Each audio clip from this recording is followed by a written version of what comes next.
दुनिया का सबसे खौफनाक डिक्टेटर वो अपनी रियाया पर कैसे हुकूमत करता है। नॉर्थ कोरिया में रोजाना जिंदगी कैसी होती है, इसे तसव्वुर करते हुए ही तुम्हें घुटन महसूस होगी। हुकूमत अपने शहरियों की जिंदगी के हर पहलू को कंट्रोल करने की पूरी कोशिश करती है।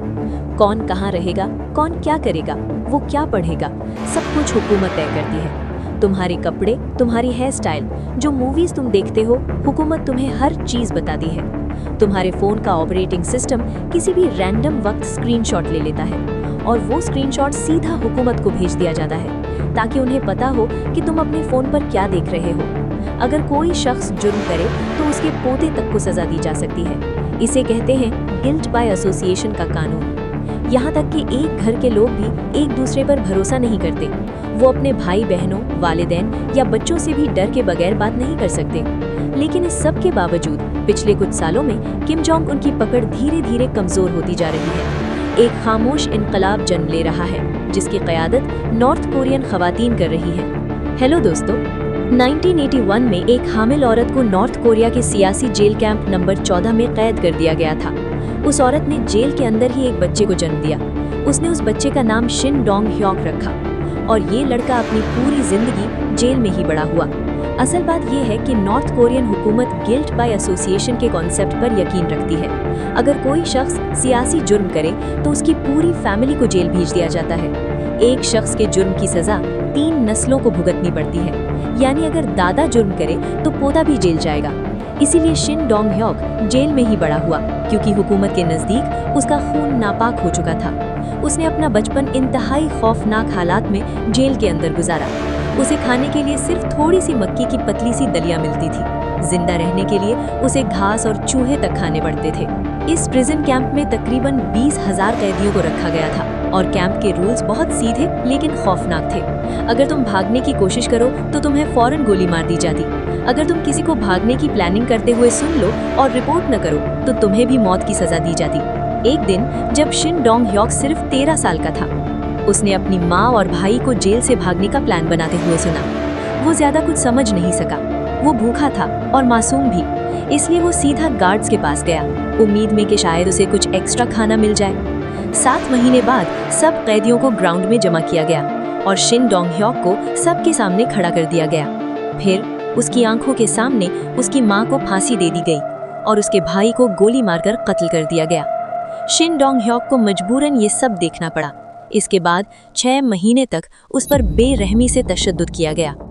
2005 में 23 साल की उम्र में शिन डोंग ह्योक ने जेल से भागने की कोशिश की। किस्मत उसके साथ थी और वो कामयाब हो गया। गार्डों की नजरों से बचकर वो किसी तरह नॉर्थ कोरिया से निकलकर चीन पहुंच गया और फिर साउथ कोरिया चला गया।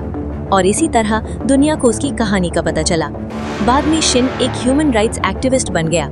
उसकी आवाज यूनाइटेड नेशंस तक पहुंची और उस पर एक मशहूर किताब भी लिखी गई, एस्केप फ्रॉम कैंप 14। शिन जैसे सर्वाइवर्स की कहानियों की बुनियाद पर इस वीडियो में हम समझने की कोशिश करते हैं कि नॉर्थ कोरिया में रोजाना जिंदगी कैसी होती है, आम लोग अपनी जिंदगी कैसे गुजारते हैं दुनिया की सबसे खौफनाक डिक्टेटरशिप में। नॉर्थ कोरिया की आबादी तकरीबन 25 मिलियन है। दुनिया के नक्शे पर ये साउथ कोरिया के बिल्कुल ऊपर वाक़ है। मगरिब की तरफ इसके साथ चीन जैसा बड़ा मुल्क है। और अगर तुम रात के वक्त सैटेलाइट इमेजरी देखो तो तुम्हें एक अजीब मंजर नजर आएगा। चीन और साउथ कोरिया रोशनियों से चमक रहे होते हैं, लेकिन बीच में सिर्फ अंधेरा होता है। ये है Democratic People's Republic of Korea, यानी नॉर्थ कोरिया का ऑफिशियल नाम। हैरानी की बात यह है कि इसके नाम में डेमोक्रेटिक शामिल है, लेकिन सिर्फ अपने आप को डेमोक्रेटिक कह देना किसी मुल्क को असल में डेमोक्रेटिक नहीं बनाता। नॉर्थ कोरिया में लोग रात को पढ़ नहीं सकते, टीवी नहीं देख सकते और शाम 7 बजे ही सो जाते हैं, क्योंकि उन्हें अंधेरे में जीने की आदत डाल दी गई है।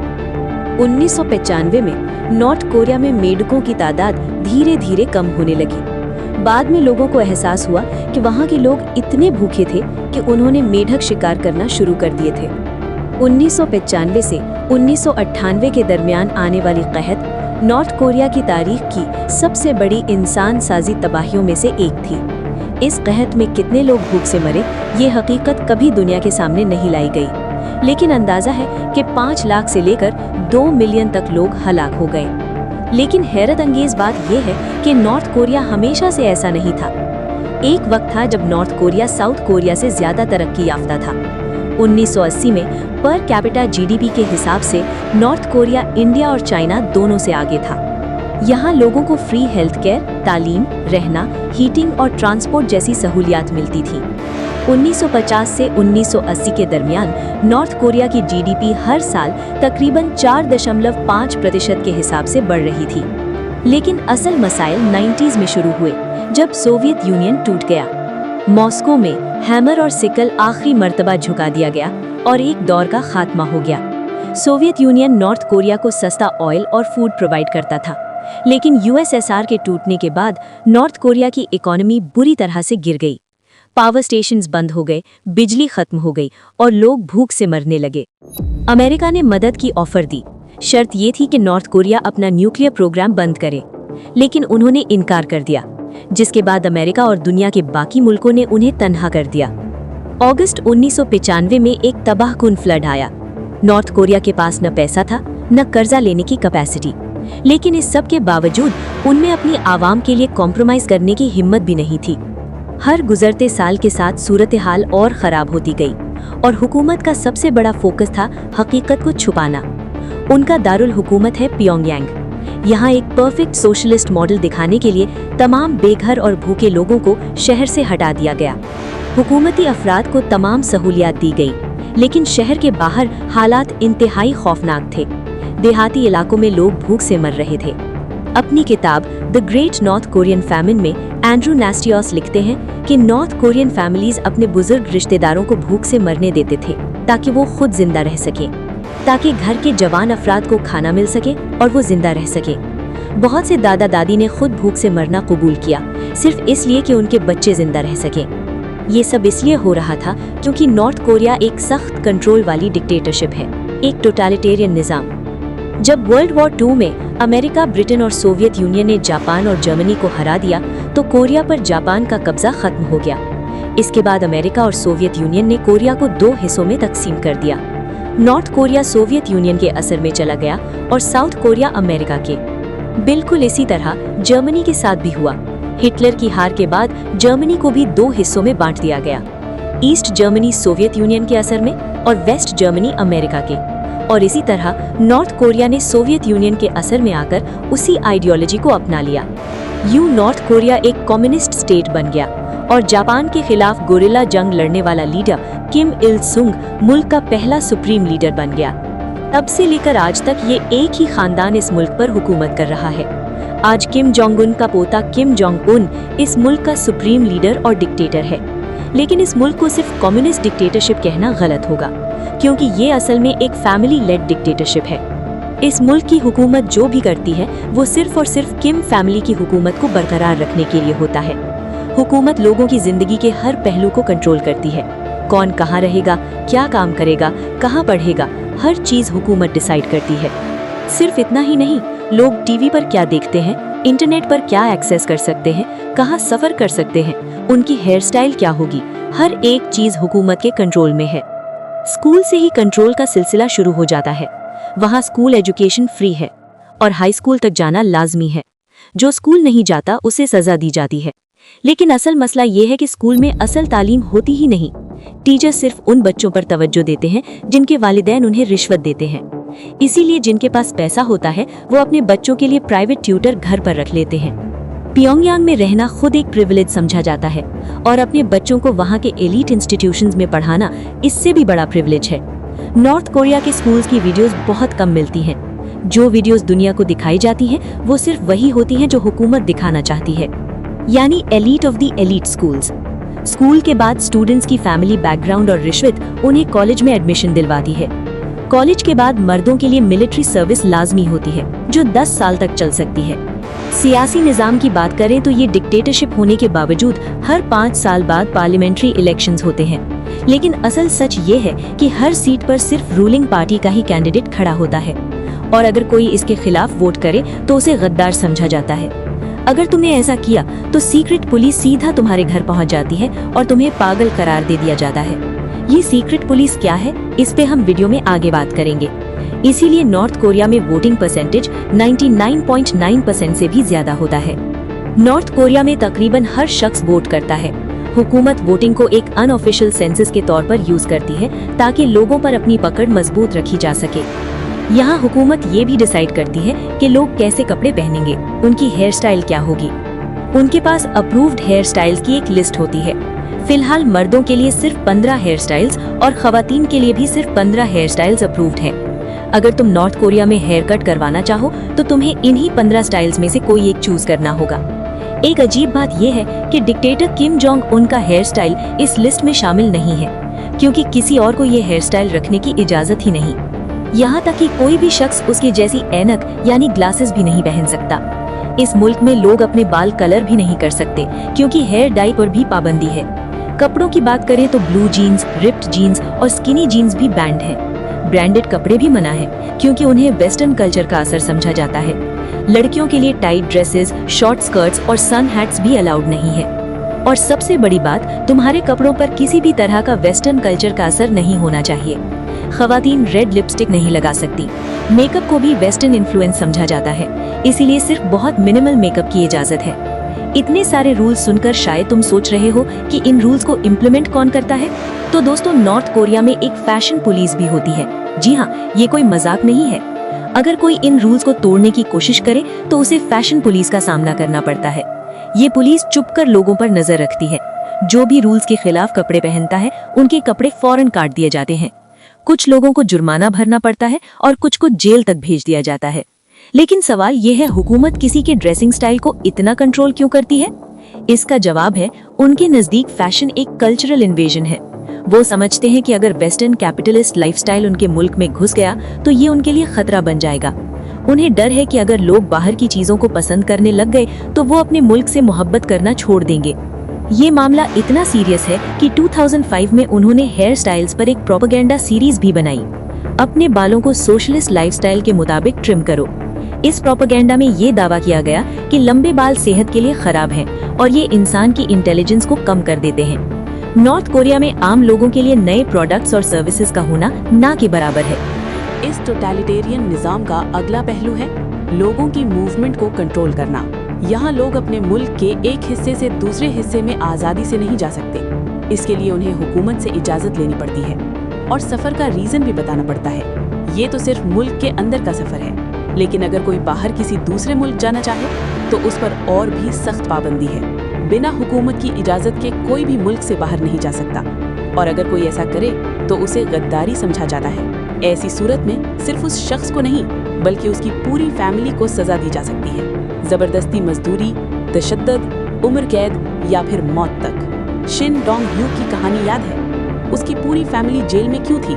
क्योंकि उसके चाचा साउथ कोरिया भाग गए थे और इस वजह से उसकी कई नस्लें जेल में डाल दी गई। हुकूमत इस मामले में इतनी सीरियस है कि कोविड के बाद बॉर्डर गार्ड्स को शूट एट साइट का ऑर्डर दे दिया गया, यानी जो भी बिना इजाजत मुल्क में दाखिल या बाहर जाता पकड़ा गया उसे फौरन गोली मार दी जाती। इस ऑर्डर की वजह से 14 लोगों को गोली मारकर हलाक कर दिया गया। लेकिन इतने खतरों के बावजूद लोग अब भी मुल्क से भागने की कोशिश करते हैं। ज्यादातर लोग चाइना की तरफ भागते हैं क्योंकि वहाँ लैंड बॉर्डर क्रॉस करना आसान होता है। लेकिन चाइना भी एक डिक्टेटरशिप है और वहाँ की हुकूमत इन भागने वालों को वापस नॉर्थ कोरिया भेज देती है। 2023 की रिपोर्ट्स के मुताबिक चाइना ने तकरीबन 500 लोगों को वापस नॉर्थ कोरिया डिपोर्ट कर दिया। एंटरटेनमेंट की बात करें तो नॉर्थ कोरिया में कोई फॉरेन मूवीज रिलीज नहीं होती। टीवी और रेडियो पर सिर्फ हुकूमती चैनल्स होते हैं जो सिर्फ प्रोपेगेंडा को बढ़ावा देते हैं। सुबह की ब्रॉडकास्ट नेशनल एंथम से शुरू होती है और पुराने रूलर्स को ट्रिब्यूट दिया जाता है। कार्टून्स, न्यूज प्रोग्राम्स सब हुकूमत की तारीफ से भरे होते हैं और सबसे बड़ा स्टार किम जोंग उन को एक देवता की तरह पेश किया जाता है। लोगों में ऐसी दीवानगी पैदा की जाती है जैसे कोई ग्लोबल सुपरस्टार हो। फॉरेन शोज और मूवीज देखना यहाँ एक संगीन जुर्म है। 2022 में सिर्फ साउथ कोरियन ड्रामा देखने और शेयर करने पर 2 टीनेजर्स को 12 साल की सख्त मजदूरी की सजा सुनाई गई। सोचो, एक बच्चा सिर्फ मूवी देखना चाहता है और उसे 12 साल के लिए जेल भेज दिया जाता है। एक और केस में साउथ कोरियन फिल्में और म्यूजिक देखने पर एक जवान को पब्लिक में गोली मार दी गई।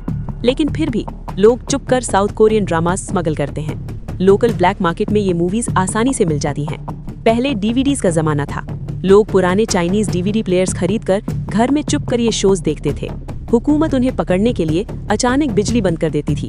जब बिजली जाती तो डीवीडी प्लेयर में सीडी फंस जाती। फिर अंधेरे में अथॉरिटीज घरों में घुस जाती और जबरदस्ती डीवीडी चेक करती। वक्त के साथ लोग यूएसबी स्टिक्स यूज करने लगे, जो छुपाना और भी आसान था। इंटरनेट की बात करें तो नॉर्थ कोरिया में इंटरनेट बहुत लिमिटेड है। यूज करने के लिए हुकूमत की इजाजत जरूरी है। इजाजत मिलने के बाद भी हर 2 लोगों के दरमियान एक लाइब्रेरियन बैठा होता है, जो तुम्हारी हर सर्च पर नजर रखता है। हर 5 मिनट बाद कंप्यूटर स्क्रीन फ्रीज हो जाती है और आगे यूज करने के लिए लाइब्रेरियन का फिंगरप्रिंट चाहिए होता है। एक शख्स सिर्फ 1 घंटा इंटरनेट यूज कर सकता है और ज्यादा वक्त के लिए दोबारा इजाजत लेनी पड़ती है। आम लोगों के लिए हुकूमत ने एक इंटरनल इंटरनेट बनाया है, जिसे तुम इंट्रानेट कह सकते हो। इस पर सिर्फ वही वेबसाइट्स होती हैं जो हुकूमत खुद सिलेक्ट करती है और इनकी तादाद भी बहुत कम होती है। इसके अलावा ये इतना महंगा है कि ज्यादातर लोग इसे अफोर्ड ही नहीं कर सकते। नॉर्थ कोरिया में सोशल मीडिया का कोई वजूद नहीं है। फेसबुक या नेटफ्लिक्स जैसी साइट्स को कॉपी करने की कोशिश की गई, लेकिन वो भी फेल हो गई। यहाँ के स्मार्टफोन्स भी हद से ज्यादा कंट्रोल्ड हैं। इन फोन से तुम इंटरनेशनल कॉल्स नहीं कर सकते। किसी भी रैंडम वक्त फोन का सिस्टम स्क्रीनशॉट लेता है और ये स्क्रीनशॉट सीधा हुकूमत को भेज दिया जाता है, ताकि वो देख सके कि तुम अपने फोन पर क्या कर रहे हो। इसके अलावा इन फोन्स का सॉफ्टवेयर ऐसा डिजाइन किया गया है कि सिर्फ हुकूमत अप्रूव्ड कंटेंट ही नजर आए और कोई ऐप स्टोर भी नहीं होता जहां से तुम अपनी मर्जी की ऐप्स डाउनलोड कर सको। यहाँ तक कि इन चीजों के लिए भी लोगों को फिजिकल स्टोर जाना पड़ता है। सोचो, इस मुल्क के लोगों की जिंदगी कितनी घुटन भरी होगी। मजहब के हवाले से नॉर्थ कोरिया ऑफिशियली एक एथियस्ट कंट्री है। लोगों को किसी भी मजहब पर अमल करने या उसे फैलाने की आज़ादी नहीं, और इस जुर्म की सजा सीधी मौत है। खासतौर पर क्रिश्चियंस को टारगेट किया जाता है, क्योंकि उन्हें अमेरिका का असर समझा जाता है। हजारों क्रिश्चियन सियासी जेल कैंप्स में बंद हैं और उन पर बेरहमी से तशद्दुद होता है। 2009 में री हियोंग ओक नाम की एक औरत को पब्लिक में सिर्फ इसलिए कत्ल कर दिया गया क्योंकि वो बाइबल डिस्ट्रीब्यूट कर रही थी। उसके बाद उसका शौहर और 3 बच्चों को भी जेल कैंप भेज दिया गया। ये सब देखकर एक मशहूर डायलॉग याद आता है, जब तुम लोगों से खुदा छीन लेते हो तो लोग कहीं और खुदा ढूंढ लेते हैं। लोगों से मजहब मत छीनो, क्योंकि अगर तुमने उनका मजहब छीन लिया तो वो तुम्हें ही मजहब बना लेंगे। नॉर्थ कोरिया में भी कुछ ऐसा ही हुआ। यहाँ किम फैमिली खुद एक मजहब बन चुकी है। खासतौर पर किम इल सुंग और किम जोंग इल, इन दोनों को खुदा की तरह पूजा जाता है। हर घर, ऑफिस, स्कूल और पब्लिक जगह पर इनकी तस्वीरें और स्टैचूज लगे होते हैं। जहाँ भी जाओ ऐसा लगता है जैसे तुम पर हर वक्त नजर रखी जा रही हो, बिल्कुल बिग ब्रदर की तरह। सीक्रेट पुलिस हर घर जाकर चेक करती है। अगर तुम्हारे घर में इनकी तस्वीर न हो तो तुम्हें सजा दी जा सकती है। लोगों को इन तस्वीरों और स्टैचूज की हिफाजत करनी पड़ती है, चाहे अपनी जान खतरे में ही क्यों न डालनी पड़े। 2020 का एक वाकया, एक औरत ने अपने जलते घर में किम लीडर की तस्वीर बचाने के बजाय अपने बच्चों को बचाया। इस पर इस औरत को इन्वेस्टिगेशन फेस करना पड़ा और हुकूमत ने उसके बच्चों को अस्पताल में दवा देने से भी इनकार कर दिया। एक और केस में सिर्फ इसलिए कि एक आदमी के वालिद ने गलती से न्यूज़पेपर में किम जोंग इल की तस्वीर को गंदा कर दिया, उन्हें जेल कैंप भेज दिया गया। माइशी तौर पर नॉर्थ कोरिया के आम लोगों की हालत इंतहाई खराब है। 69% आबादी इतनी गरीब है कि उनके पास बेसिक जरूरतें तक के पैसे नहीं। 2 वक्त की रोटी, साफ पानी, तालीम या अस्पताल तक। ज्यादातर घरों में फ्रिज, वॉशिंग मशीन या साइकिल जैसी बेसिक चीजें भी नहीं होती। इसकी एक बड़ी वजह यह है कि यहाँ ज्यादातर मर्दों को हुकूमत के दिए गए काम करने पड़ते हैं और उनकी सैलरी आज भी 1990s के रेट पर मिलती है। सोचो, उनकी पूरी माहाना तनख्वाह सिर्फ इतनी होती है कि वो 7 से 9 किलो मकई खरीद सके। 2014 में एक डॉक्टर जो नॉर्थ कोरिया से भागकर निकला, उसने बताया कि डॉक्टर्स की सैलरी इतनी कम होती है कि उससे 1 किलो चावल भी नहीं खरीदा जा सकता। इसीलिए ज्यादातर घरों का निजाम औरतें चलाती हैं। शादीशुदा औरतों को हुकूमती जॉब करना जरूरी नहीं होता, इसलिए वो लोकल मार्केट्स में काम करती हैं। इन मार्केट्स को कहते हैं जंग मैदान। यहाँ से घर की 70% से ज्यादा इनकम आती है। 90s के बाद जब हुकूमत लोगों को खाना देने में फेल हो गई तो लोगों ने खुद अपने लिए रास्ते ढूंढने शुरू कर दिए। ब्लैक मार्केट्स हर जगह उभरने लगे, जहाँ लोग चीजें बेचकर अपना गुजर बसर करते थे। लोग सिर्फ जिंदा रहने के लिए हर मुमकिन तरीका इस्तेमाल करते थे। आज इन जंग मैदान मार्केट्स में तुम्हें सब कुछ मिल सकता है, खाना, दवाएं और साउथ कोरियन मूवीज के इल्लीगल यूएसबीज तक। ये जंग मैदान मार्केट्स आज नॉर्थ कोरिया की इकोनॉमी की बैकबोन बन चुकी हैं। और क्योंकि मर्द हुकूमती कामों में मसरूफ होते हैं, इसलिए ये मार्केट्स ज्यादातर औरतें चलाती हैं। ये मार्केट सिर्फ तिजारत का जरिया नहीं, बल्कि इंफॉर्मेशन हब्स भी बन चुकी हैं। यहाँ लोगों को दुनिया के बाकी मुल्कों के बारे में पता चलता है, उनकी आज़ादी, उनकी बेहतर जिंदगी, और धीरे धीरे लोग अपने ही मुल्क से मायूस होते जा रहे हैं। हुकूमत ने लोगों को उनकी वफादारी के हिसाब से 3 क्लासेस में बांट रखा है। पहली कोर क्लास, जो लॉयल है। दूसरी वेवरिंग, जो शक के घेरे में है। और तीसरी हॉस्टाइल, जिन्हें हुकूमत का दुश्मन समझा जाता है। इस सिस्टम को कहते हैं सॉन्गबन। इसके जरिए डिसाइड होता है कौन कहाँ रहेगा, क्या काम करेगा, कितना खाना मिलेगा, तालीम और हेल्थ केयर तक हर चीज। यहाँ तक कि शादियाँ भी सॉन्गबन के हिसाब से होती हैं। प्योंगयांग जैसा शहर सिर्फ कोर क्लास के लोगों के लिए है। हॉस्टाइल क्लास के लोग इस शहर के 50 किलोमीटर के अंदर भी नहीं आ सकते। लोग एक दूसरे पर नजर रखते हैं और अक्सर फैमिली मेंबर्स ही इन्फॉर्मर्स होते हैं। इसीलिए कोई किसी पर भरोसा नहीं करता। हर शख्स एक पोटेंशियल स्पाई है। एक वाकये में एक औरत को 10 साल के लिए जेल भेज दिया गया सिर्फ इसलिए कि उसकी बहू ने रिपोर्ट की कि वो अपने बेटे के साथ मुल्क से भागने का प्लान बना रही है। अगर फैमिली का कोई भी मेंबर सियासी जुर्म करे तो पूरी फैमिली का सॉन्गबन लेवल गिरा दिया जाता है। और सबसे बड़ा मसला फोर्स्ड लेबर, आज के दौर की गुलामी। कंस्ट्रक्शन साइट से लेकर फार्म्स, माइंस और फैक्ट्रीज तक लोगों से 12 से 18 घंटे काम लिया जाता है। हालत इतनी खराब है कि पूरी इकोनॉमी का दारोमदार फोर्स्ड लेबर पर है, क्योंकि हुकूमत अपना ज्यादा पैसा सिर्फ वेपन्स बनाने पर खर्च करती है। ज्यादातर फोर्स्ड लेबर उन लोगों से लिया जाता है जो डिटेंशन सेंटर्स और पॉलिटिकल प्रिजन कैंप्स में बंद हैं। नॉर्थ कोरिया का कानून कैदियों को सख्त मेहनत करने पर मजबूर करता है, यहाँ तक कि जो सिर्फ मुल्जिम होते हैं उन्हें भी सालों तक जबरदस्ती मजदूरी की सजा दी जाती है। अगर तुम नॉर्थ कोरियन हो और तुमने डिक्टेटर के खिलाफ कोई छोटी सी गलती भी कर दी, चाहे अनजाने में ही क्यों ना हो, तो सिर्फ तुम नहीं बल्कि तुम्हारी पूरी फैमिली सजा भुगतेगी। यहाँ गिल्ट बाय एसोसिएशन का कानून लगता है। अगर कोई एक शख्स सियासी जुर्म करे तो उसकी पूरी फैमिली को प्रिजन कैंप्स में डाल दिया जाता है। 3 नस्लों तक, यानी दादा से लेकर पोतों तक, सबको सजा मिल सकती है। इन जेल कैंप्स की हालत आम शहरियों से भी कहीं ज्यादा खौफनाक होती है। जियोंग क्योंगिल के मुताबिक 50 स्क्वायर मीटर के एक कमरे में 30 से 40 कैदियों को रखा जाता है। आज भी नॉर्थ कोरिया में 5 से 6 प्रिजन कैंप्स हैं, जहां 80,000 से लेकर 1,20,000 लोग कैद हैं। यहाँ कैदियों को अक्सर भूखा रखा जाता है। उन्हें 16 से 18 घंटे तक माइंस और फार्म्स में काम करवाया जाता है और बदले में इतना कम खाना दिया जाता है कि लोग भूख से मर जाते हैं। अंदाजा है कि 40% कैदियों की मौत सिर्फ भूख की वजह से होती है। जिंदा रहने के लिए लोग घास, चूहे और सांप तक खाने पर मजबूर हो जाते हैं। जमीन पर गिरने वाला एक टुकड़ा भी जाया नहीं करते। कुछ कैदियों ने तो सुअर के चारे तक खाना शुरू कर दिया। हालत इतनी खराब है, लेकिन ये सब भी अलाउड नहीं। एक वाकया, 7 साल की बच्ची ने सड़क पर गिरे कुछ दाने उठाए और गार्ड ने उसे पीट कर मार डाला। कैंप 15 में एक कैद को सिर्फ आलू चोरी करने पर सबके सामने कत्ल कर दिया गया। जो लोग भागने की कोशिश करते हैं उन्हें या तो गार्ड्स मार देते हैं या फिर फेंसेस में दौड़ती बिजली उनकी जान ले लेती है। शिन डोंग हियक का दोस्त भी इसी तरह मारा गया। जब वो फेंस क्रॉस कर रहा था, इलेक्ट्रिक करंट ने उसे जलाकर मार दिया और उसकी लाश ने करंट रोक दिया, जिसकी वजह से शिन बच निकला। उसकी अपनी जिल्द भी जल गई थी। एक फॉर्मर गार्ड के मुताबिक अगर कभी जंग या इनकलाब हो तो गार्ड्स को ऑर्डर होता है कि तमाम कैदियों को मार दिया जाए ताकि इन कैंप्स का कोई सबूत ना बचे। बिल्कुल वैसे ही जैसे जर्मनी में हिटलर के नाजी कैंप्स के साथ हुआ था।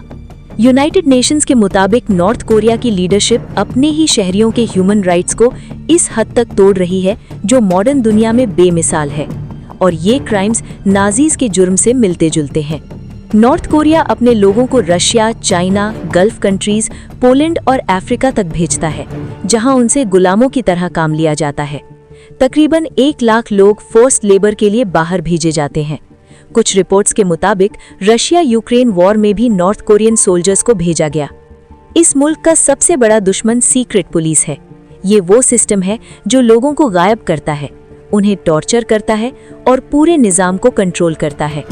इनके एजेंट्स हर जगह मौजूद हैं। ये लोगों को मजबूर करते हैं कि वो एक दूसरे पर नजर रखें। इसीलिए कोई किसी पर भरोसा नहीं करता। हर शख्स एक स्पाई हो सकता है। लोग सेंसिटिव बातें अपने घर वालों के सामने भी नहीं करते। हर 30 से 40 घरों का एक ग्रुप होता है जहां लोग एक दूसरे पर नजर रखते हैं। यहाँ हर चीज टॉप सीक्रेट होती है। इस एजेंसी की सीक्रेसी का ये हाल है कि लोगों को इसके चीफ्स के नाम तक नहीं पता। अब तुम समझ सकते हो कि ये जालिमाना निज़ाम इतने अरसे तक कैसे चल रहा है। 75 साल से ज्यादा हो चुके हैं और ये डिक्टेटरशिप आज भी मजबूत है। लेकिन क्यों? इसके 3 बड़ी वजहें हैं। पहली, खौफ, छोटी सी गलती पर भी मौत। लोग हर वक्त डर के साए में जीते हैं। दूसरी, सॉन्गबंद सिस्टम, जहां लोगों को क्लासेस में बांटकर कंट्रोल किया जाता है। तीसरी, एंडलेस प्रोपेगेंडा, पैदाइश से लेकर जवानी तक लोगों को बताया जाता है कि उनका लीडर खुदा जैसा है। उन्हें झूठी कहानियां सुनाई जाती हैं, जैसे किम जोंग उन ने 3 साल की उम्र में गन चलाना सीख ली और 5 साल की उम्र में घोड़ा सवारी। और एक कहानी ये भी कि जब उससे सेब मंगवाया गया तो उसने पूरा पहाड़ लाने का इरादा कर लिया। यहाँ की न्यूज़ भी सिर्फ प्रोपेगेंडा होती है, जो सिर्फ हुकूमत की तारीफ करती है। दुनिया के बाकी मुल्कों को हमेशा नेगेटिव तरीके से दिखाया जाता है, ताकि लोग समझें कि उनका मुल्क ही सबसे बेहतरीन है।